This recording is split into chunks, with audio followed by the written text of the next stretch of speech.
दोस्तों, क्या आप जानते हैं कि भारत की नई शिक्षा नीति 2020 NEP 2020 ने हमारी पढ़ाई की पूरी तस्वीर बदल दी है। अब पुराना 10+2 सिस्टम खत्म होकर 5+3+3+4 मॉडल आ गया है, जहां जोर है याद करने पर नहीं, समझने और करने पर। फाउंडेशनल स्टेज 3 से 8 वर्ष में खेल खेल में सीखना और सेकेंडरी स्टेज 9 से 12वीं में लचीले विषय और नई सोच पर ध्यान दिया गया है। अब कक्षा 6 से ही स्किल एजुकेशन वोकेशनल ट्रेनिंग शुरू होगी, ताकि बच्चे सिर्फ डिग्री नहीं बल्कि रोजगार के लिए भी तैयार हों। साथ ही हायर एजुकेशन में मल्टीपल एग्जिट ऑप्शंस और इंटरडिसिप्लिनरी लर्निंग का मौका मिलेगा, जिससे हर छात्र अपनी रुचि और गति के अनुसार आगे बढ़ सकेगा। लेकिन याद रखें, नीतियां तभी सफल होती हैं जब हम सब मिलकर उन्हें जमीन पर उतारें। तो आइए हम सब मिलकर NEP 2020 को सफल बनाएं, क्योंकि यह सिर्फ एक नीति नहीं बल्कि एक नया भारत बनाने का सपना है। भारत की नई शिक्षा नीति 2020 को लागू हुए अब पूरे 5 साल हो चुके हैं, लेकिन सवाल ये है कि क्या सच में शिक्षा में वो बदलाव आया जिसकी उम्मीद थी? नीति का लक्ष्य था कि हर बच्चा तीसरी कक्षा तक पढ़ना, लिखना और गिनना सीख जाए, लेकिन आज भी सिर्फ लगभग 49% बच्चे ही उम्र के अनुसार पढ़ पाते हैं।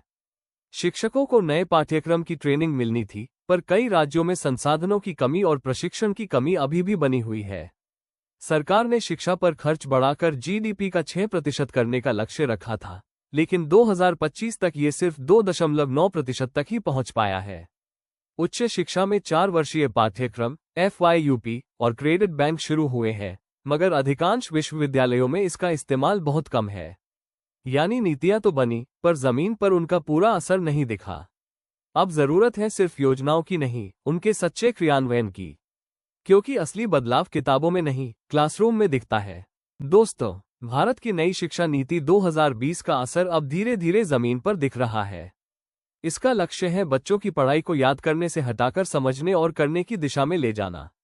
अब कक्षा 6 से स्किल एजुकेशन शुरू हुई है, जिससे छात्र भविष्य में रोजगार के लिए बेहतर तैयार हो सके। लेकिन अगर उद्योग और शिक्षा के बीच तालमेल नहीं बना, तो ये कौशल बेकार भी हो सकते हैं।